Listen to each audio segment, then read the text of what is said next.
Seguimos.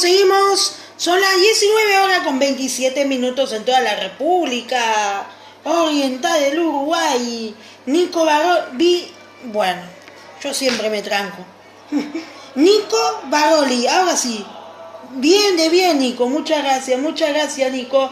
Gabriela La Rosa, Estela Mari, Andrea Núñez. Un gran saludo para todos ellos que se suman a la transmisión en vivo por el Facebook Live. Matías Amalio, Gelbenzo Marcel. Y también recordar que estamos por FM Timbó, Rompecabezas 96.9, totalmente en vivo, rumbo a las 21 horas aproximadamente, para compartir Matías a la tarde por la Timbó. Bien, vamos a seguir con el tema de la tierra que se mueve cuando se le da la gana, y sobre todo en el cinturón del fuego que está ubicado en el Pacífico. Voy a leer un poquito de los significados de sismo, el concepto, lo que significa, y bueno, vamos a arrancar acá con la definición de sismo cuando quiera cargarse la página. Bien, a ver si se carga lo más rápido posible. Bien ahí. La definición. El sismo es un temblor o una sacudida de la tierra por causa interna. El término es sinónimo de terremoto o seísmo. Aunque en algunas regiones geográficas los conceptos de sismo o seísmo se utilizan para hacer referencia a temblores de menor intensidad que un terremoto. Estos movimientos se producen por el choque de las placas tectónicas. La colisión libera energía, mientras los materiales de la corteza terrestre se reorganizan para volver a alcanzar el equilibrio mecánico. Una de las principales causas de los sismos es la deformación de las rocas contiguas a una falla activa, que liberan su energía potencial acumulada y producen grandes temblores. Los procesos volcánicos, los movimientos de laderas y el hundimiento de cavidades kársticas también pueden generar sismo. No obstante, los expertos en la materia también tienen claro que un sismo se puede producir como consecuencia de una serie de importantes cambios en lo que es el régimen fluvial de una zona, o bien de los que se producen en lo referente a las presiones atmosféricas. Entre las principales consecuencias que puede traer consigo un terremoto se encuentran las rupturas del suelo, incendios de diversa gravedad, maremotos o tsunamis y deslizamiento de tierra de muy diversa envergadura. Ante todo ellos, los principales consejos que hay que seguir cuando se está sufriendo un terremoto son los siguientes. Si está fuera de un inmueble, hay que ubicarse en una zona abierta, alejada de cualquier tipo de edificio, y también no colocarse cerca de postes eléctricos. Si se encuentra dentro de un establecimiento o de la casa, lo fundamental es situarse bajo el dintel de una puerta y siempre alejado de ventanas o cualquier otro objeto que pueda romperse y hacernos daño. Si nos quedamos sin luz, para que me perdí. Si está fuera de un inmueble, hay que ubicarse en una zona abierta, alejada de cualquier tipo de edificio, y también no colocarse de cerca de postes eléctricos. Si se está dentro de un establecimiento o de la casa, lo fundamental es situarse bajo el dintel de una puerta y siempre alejado de ventanas o cualquier otro objeto que pueda romperse y hacernos daños. Si nos quedamos sin luz, hay que apostar por linternas y nunca por velas cuya llama pueda provocar un incendio. Existen zonas que tienen una mayor tendencia a sufrir sismo. Se trata de aquellas regiones donde la concentración de fuerzas generada por los límites de las placas tectónicas hace que los movimientos de reajuste sean más frecuentes, tanto en el interior de la corteza terrestre como en la superficie de la Tierra. El hipocentro o foco sísmico es el punto interior de la Tierra donde tiene lugar el sismo. Si se traza una línea vertical desde el hipocentro hasta la superficie, nos encontramos con el epicentro, el punto sobre la Tierra donde las ondas sísmicas repercuten con mayor intensidad. Muchos son los sismos que se han producido a lo largo de la historia en todo el mundo. No obstante, entre los más importantes se encuentran el de Valdivia, Chile, que tuvo lugar en el año 1960 y que alcanzó una magnitud de 9.5 grados de Richter. Le siguen en gravedad y potencia el de Aceh, Indonesia, en el 2004 con 9.3 y el de Prince William Sound, Alaska, en 1964, que alcanzó un valor de 9.2. La escala sismológica de Richter, bautizada en homenaje al estadounidense Charles Richter, nacido en 1900 y fallecido en 1985, es la escala logarítmica más habitual que se utiliza para cuantificar los efectos de un sismo. Bien, muy bien, estas son más o menos la definición de lo que es un sismo y la consecuencia del mismo. Bueno, vamos con la página del Servicio Geológico, a ver si nos da un panorama más claro.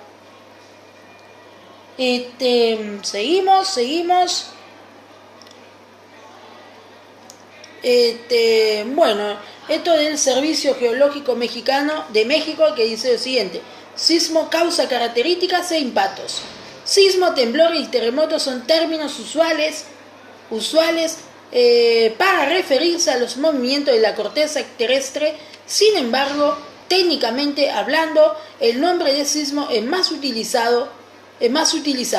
Terremoto se refiere a sismos de grandes dimensiones y yo le agrego mayores a 7 grados de Richter, de 7 para arriba. Muy bien. Los sismos se originan en el interior de la Tierra y se propaga por ella en todas direcciones en formas de onda. Son de corta duración e intensidad variable y son producidos a consecuencia de la liberación repentina de energía. Paradójicamente poseen un aspecto positivo que es el de proporcionarnos información sobre el interior de nuestro planeta.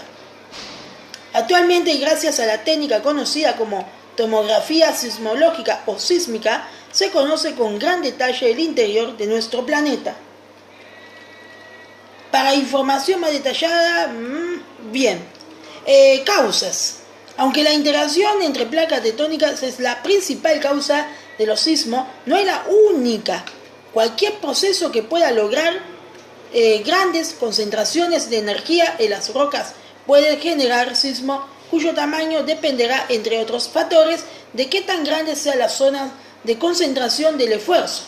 Las causas más generales se pueden enumerar según su orden de importancia. En tectónica son los sismos que se originan por el desplazamiento de las placas tectónicas que conforman la corteza, afectan grandes extensiones y es la causa que más genera sismo. Volcánica es poco frecuente. Cuando la erupción es violenta, genera grandes sacudidas que afectan sobre todo a los lugares cercanos. Pero a pesar de ello, su campo de acción es reducido en comparación con los de origen tectónico. Hundimiento. Cuando el interior de la corteza se ha producido la acción erosiva de las aguas subterráneas, va dejando un vacío, el cual termina por ceder ante el peso de la parte superior. Es esta caída que genera vibraciones conocidas como sismo. Su ocurrencia es poco frecuente y de poca extensión. Deslizamiento. El propio peso de las montañas es una fuerza enorme que tiende a aplanarlas y que puede producir sismos al ocasionar deslizamiento a lo largo de fallas, pero generalmente no son de gran magnitud. Explosiones atómicas, realizada por el ser humano y que al parecer tienen una relación con los movimientos sísmicos. Cuando se aplican esfuerzos sobre una roca, esta, dependiendo del tipo de roca y de las condiciones ambientales de temperatura y presión, se comportará en forma más o menos elástica o plástica. Comportamiento elástico de las rocas. La elasticidad es una propiedad de los sólidos y significa que, luego de haber sido un cuerpo deformado por una fuerza aplicada, este retorna a su forma original cuando la fuerza ya no está presente. Si la tensión se aplica por un periodo prolongado de tiempo, la deformación será permanente, es decir, el material fluirá plásticamente. Por lo tanto, el concepto rígido y elástico o fluido dependerá de la fuerza y el periodo de tiempo que se aplique esa fuerza al material. Cuando una roca se deforma, acumula en su interior energía elástica de deformación. Si el esfuerzo aplicado es relativamente pequeño, la roca se comporta elásticamente, mientras que si el esfuerzo aplicado es muy grande, producirá deformaciones demasiado grandes y llega a romper la roca. Esta ruptura súbita origina una falla. Un plano de falla, por donde corre la falla, está relativamente libre de esfuerzos, por lo que puede desplazarse casi con libertad en ambos lados, generando que la roca vuelva a tomar su forma original aproximada de manera nuevamente súbita. Este movimiento repentino de grandes masas de roca produce ondas sísmicas que viajan a través y por la superficie de la Tierra, dando lugar a un sismo. El movimiento dependerá del tipo de falla, produciendo efectos distintos para distintas direcciones. A este modelo del ciclo de acumulación de esfuerzo, falla y liberación de esfuerzo es nombrado repercusión elástica y fue propuesto por Rey en base a sus observadores de los efectos del terremoto en San Francisco en 1906 y mediante posteriores estudios de campo y laboratorios se ha confirmado que en forma más o menos elaboradas es el mecanismo que produce los terremotos. En las zonas de subducción es en donde se registran los temblores más profundos. A lo largo de las trincheras generalmente existe una gran cantidad de sismos, delimitando una zona que se conoce como zona de Benioff. Las trincheras en sí se asocian a una gran cantidad de sismos y volcanes. ¿Qué pasa en la zona de subducción? La placa subducida avanza sin resbalar. La deformación aumenta hasta que los esfuerzos son más grandes que la fricción entre ellas. El contacto se rompe y ambos lados de la ruptura se desplazan, dando lugar a un sismo, permitiendo el avance de las placas posteriormente. El contacto entre la placa sana y comienza de nuevo a acumular energía de deformación y el ciclo se repite. La explicación a muchos de los fenómenos sísmicos y volcánicos que han ocurrido en los últimos años es que son consecuencia de fallas tectónicas y obviamente del movimiento de las placas tectónicas desde el punto de vista geológico. Las zonas conocidas como las más activas del mundo, en estos términos, forman dos grandes alineaciones de miles de kilómetros de longitud y solo unos pocos de ancho. Cinturón circunpacífico, conocido como cinturón de fuego, rodea casi totalmente el Pacífico. Se extiende a lo largo de las costas de América del Sur, México y California hasta Alaska. Después continúa por las islas Aleutianas antes de dirigirse hacia el sur a través de Japón y las Indias Orientales. La mayor parte de la energía sísmica se libera en esta región. Libera entre 80 y 90% de la energía sísmica anual de la Tierra. Cinturón Eurasiático. De vuelta voy. Cinturón Eurasiático Melanésico, Alpino y Himalaya, que incluye las cordilleras alpinas de Europa y Asia, conectando con el anterior con el archipiélago de Melanesia. Desde España se prolonga por el Mediterráneo hasta Turquía, el Himalaya y las Indias Orientales.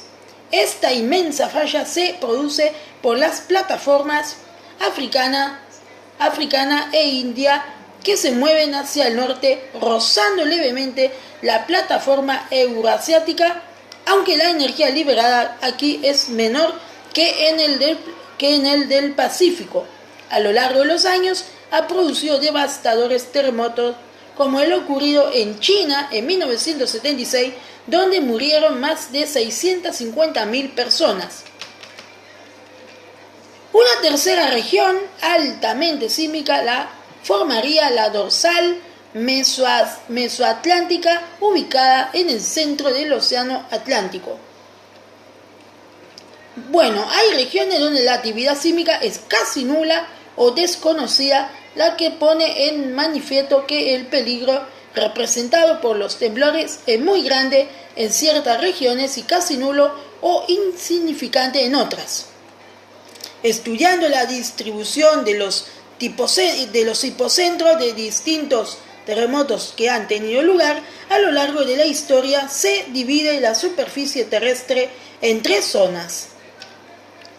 Regiones sísmicas, zonas activas de la corteza terrestre muy propensa a sufrir grandes movimientos sísmicos, coinciden con la zona de impacto o roce de las placas. Regiones penisísmicas. Repito, regiones penisísmicas. Zonas en las que solo se registran terremotos débiles, de poca intensidad y no con mucha frecuencia. Regiones asísmicas. Zonas muy estables de la corteza terrestre en la que raramente se registran terremotos. Son sobre todo regiones muy antiguas de corteza de tipo continental. Por ejemplo, nuestro país en Uruguay. Si comparamos la distribución mundial de epicentros, sismicidad mundial, con las principales placas tectónicas, vemos inmediatamente que las franjas sísmicas corresponden en su gran mayoría y de forma impresionante con las fronteras entre las placas, esto es, cada tipo de interacción entre placas producen sismo. Algunas de las zonas de sismicidad difusa, como las que se encuentran cerca de las islas Filipinas, en los extremos occidental y oriental del Mediterráneo y en el extremo noroccidental de Sudamérica, son regiones donde es posible la presencia de microplacas aún no bien documentadas. Pasamos a las características. El punto exacto donde se origina el sismo se llama foco o hipocentro. Se sitúa debajo de la superficie terrestre a unos pocos kilómetros hasta un máximo de unos 700 kilómetros de profundidad. El epicentro es la proyección del foco a nivel de tierra, es decir, el punto de la superficie terrestre, situada directamente sobre el foco, donde el sismo alcanza su mayor intensidad. El fallamiento o falla de una roca es causado precisamente por la liberación repentina de los esfuerzos, compresión, tensión o de cizalla, impuesto al terreno. De esta manera la tierra es puesta en vibración. Esta vibración se debe a que las ondas sísmicas se propagan en todas las direcciones y transmiten la fuerza que se genera en el foco sísmico hasta el epicentro en proporción a la intensidad y magnitud de cada sismo. Las diversas ondas sísmicas viajan a diferentes velocidades, por lo que llegan al sismógrafo a diferentes horas. Los tiempos de viaje se ilustran como gráficas de tiempo-distancia llamados sismogramas, con lo que se podrá determinar el epicentro de cualquier sismo. Movimiento trepidatorio y oscilatorio.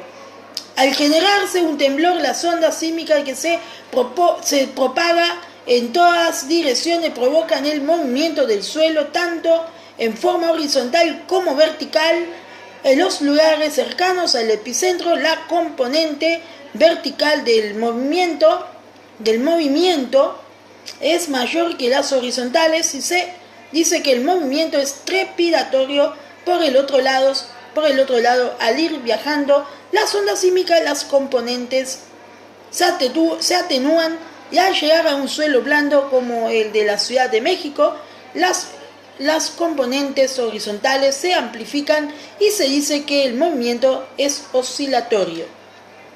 A menudo, si el sismo es de grandes dimensiones y tiene lugar en tierra, se denomina terremoto, y si tiene lugar en mar, se denomina maremoto, formando olas gigantescas llamadas tsunami de enorme poder destructivo en las costas vecinas.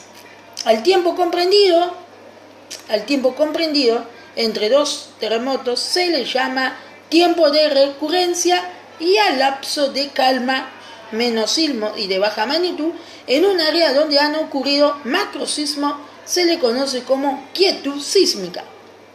De acuerdo con recientes investigaciones de Max Buis en el campo de la geología, se han determinado que es ahí donde se encuentran los mayores riesgos de un terremoto, ya que indican la acumulación de energía o tensión elástica. Impacto. Los efectos de un sismo traen como consecuencia el sacudimiento del suelo, los incendios, las olas marinas sísmicas y los derrumbes, así como la interrupción de los servicios vitales, el pánico y el choque psicológico. Los daños dependen de la hora en que ocurre el sismo, la magnitud, la distancia del epicentro, la geología del área, el tipo de construcción de las diversas estructuras, densidad de la población y duración del sacudimiento. Para cuantificar o medir el tamaño de un temblor se utilizan las escalas de intensidad y magnitud. La escala de intensidad o de Mercalli está asociada a un lugar determinado y se asigna en función de los daños o efectos causados al hombre y a sus construcciones. La escala de magnitud o Richter está relacionada con la energía que se libera durante un temblor y se obtiene en forma numérica a partir de los registros obtenidos con los sismógrafos. Esta es la manera más conocida y más ampliamente utilizada para clasificar los sismos. Premonitorios. Frecuentemente algunos temblores grandes son precedidos por temblores de menor magnitud generados al inicio del fracturamiento alrededor de lo que será la región focal del gran temblor, conocidos como temblores premonitorios. No es fácil determinarlos, ya que no es posible diferenciarlo de la sismicidad normal de una región, por lo que en la generalidad de los casos se sabe que un temblor es premonitorio solo en el contexto de la actividad posterior. Ya vamos terminando. Réplicas. Los sismólogos también han observado que inmediatamente después de que ocurre un gran temblor, este es seguido por temblores de menor magnitud llamados réplicas y que ocurren en las vecindades del foco del temblor principal. Como estos sismos ocurren en las zonas de ruptura del temblor principal, su ocurrencia se debe probablemente al reajuste mecánico de la región afectada, que no recupera su estado de equilibrio inmediatamente después del temblor principal. Inicialmente la frecuencia de ocurrencia es grande, pero decae gradualmente con el tiempo. El estudio de las réplicas de un gran temblor se ha aprovechado para estimar las dimensiones de las zonas de ruptura y otros estudios científicos, pero desde el punto de vista social es necesario conocer su ocurrencia para adoptar una actitud previsoria. Las réplicas son de menor magnitud y pueden ocurrir minutos, días y hasta años después del evento principal. El número de estas puede variar desde unos cuantos sismos hasta cientos de eventos. Predicciones sísmicas. Los sismos son un fenómeno recurrente. La acumulación suficiente de energía en cualquier lugar tendrá que liberarse reiteradamente mediante la ocurrencia de un nuevo sismo. Los eventos sísmicos ocurren periódicamente en las mismas regiones geográficas. A medida que pasa el tiempo en una región donde no ha ocurrido un temblor fuerte, mayor es la probabilidad de que ahí ocurra uno. Es de esperarse que en las regiones donde ya se han presentado sismos fuertes vuelvan a presentarse en el futuro. La predicción como resultado de la comprensión de un proceso de la naturaleza es una de las metas de toda ciencia, por lo que la sismología no es ajena a estas aspiraciones. Hasta hoy no existe una técnica eficaz que permita predecir los sismos ni en los países como Estados Unidos y Japón, cuya tecnología es muy avanzada. Pero los adelantos logrados y el conocimiento adquirido nos permite aseverar que llegará pronto el día que la posibilidad de anticipar la ocurrencia de un terremoto sea una realidad cotidiana. Los sistemas de alerta sísmica, SAS, por su sigla en México, implantados en algunos países, dan la oportunidad de conocer el inicio de un sismo fuerte cerca de su epicentro, la diferente velocidad de propagación de las ondas sísmicas y eléctricas, y la distancia entre el sitio del epicentro sísmico y el lugar donde se desea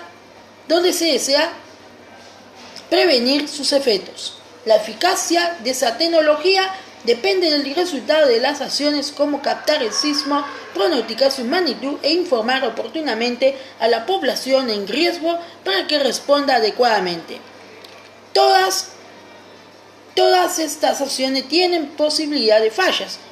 El sistema alerta sísmica es capaz de brindar por medio de la radio y la televisión un aviso entre 50 y 70 segundos previo a la llegada de un macrosismo de 6 grados o más en la escala de Richter, esto es para la República de México. Muy bien. Hasta aquí llegamos con un poco de informe del sismo. Vamos a terminar con la intensidad de Mercalli. La escala de Mercalli, modificada en 1931 por Neumann y Bohr, es la siguiente. Escala 1 significa sacudida sentida por muy pocas personas en condiciones especialmente favorables. Escala 2, sacudida sentida solo por pocas personas en reposo, especialmente en los pisos altos de los edificios. Los objetos suspendidos pueden oscilar. Escala 3, sacudida sentida claramente en los interiores, especialmente en los pisos altos de los edificios. Muchas personas no lo asocian con un temblor. Los vehículos de motor estacionados pueden moverse ligeramente. Vibración como la originada por el paso de un carro pesado. Duración estimable. Escala 4. Sacudida sentida durante el día por muchas personas en los interiores, por pocas en el exterior. Por la noche algunas despiertan vibración de vajillas, vidrios de ventanas y puertas, los muros crujen, sensación como de un carro pesado chocando contra un edificio. Los vehículos de motor estacionados se balancean claramente. Escala Mercalli número 5. Sacudida sentida casi por todo el mundo. Muchos despiertan. Algunas piezas de vajillas, vidrios de ventanas, etc. se rompen. Pocos casos de agrietamiento de aplanados caen objetos inestables, se observan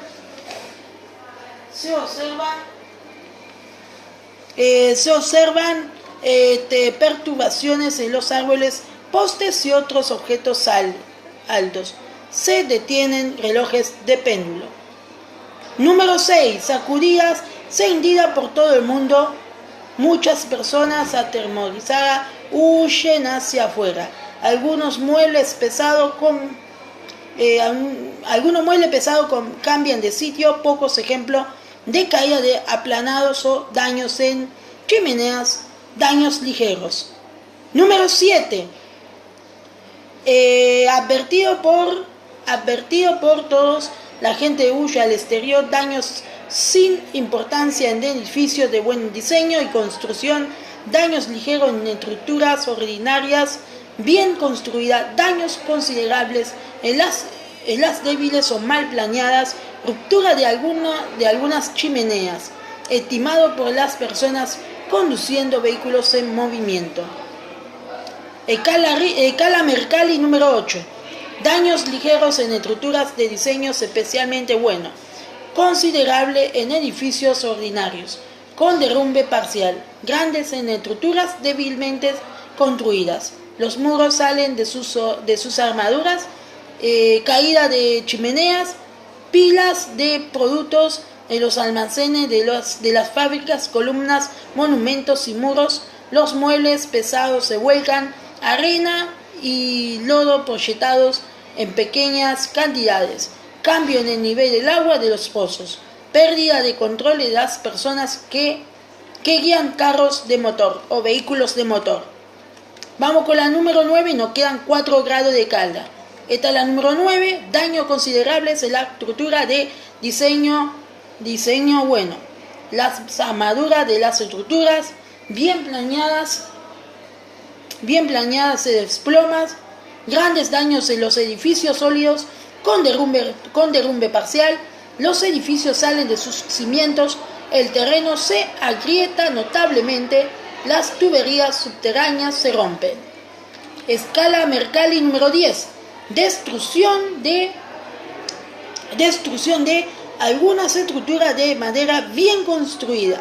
La mayor parte de las estructuras de mampostería y armaduras se destruyen con todo y cimientos, agrietamientos considerables del terreno. Las vías del ferrocarril se tuercen, considerables deslizamientos en las márgenes de los ríos y pendientes fuertes. Invasión del agua de los ríos sobre sus márgenes. La escala número 11. Casi ninguna estructura de mampostería queda en pie, pues destruidos, anchas grietas en el terreno. Las tuberías subterráneas quedan fuera de servicio. Hundimiento y derrumbes en terreno suave. Gran torsión de vías férreas. Y la última escala, la escala de Mercalli número 12. Destrucción total, ondas visibles sobre el terreno. Perturbaciones de la cota de nivel, objeto lanzado en el aire hacia arriba. Ahora vamos a pasar a la escala de magnitud de Richter. Escala magnitud Richter, menos de 3.5 grados, generalmente no se siente, pero es registrado. O sea, el efecto de sismo generalmente no se siente, pero es registrado cuando es menos de 3.5 grados de Richter. 3.5 a 5.4 a menudo se siente, pero solo causa daños menores. Escala de Richter de 5.5 a 6.0 ocasiona daños ligeros a edificios. 6.1 a 6.9 puede ocasionar daños severos en áreas donde vive mucha gente. 7.0 a 7.9 terremoto mayor causa grande. Vamos vuelta. De 7.0 a 7.9 terremoto mayor causa graves daños. Y 8 grados o mayor, gran terremoto, destrucción total a comunidades cercanas. Hasta aquí llegamos con el informe de los sismos, terremotos, volcanes y la escala de Richter, de Mercalli, todo lo que tienen que saber. Estamos en vivo con Matías a la tarde por la Timbó. Son las 20 horas y 2 minutos. Es hora de música. Y venimos enseguida con más Matías a la tarde por la Timbo. Vamos arriba.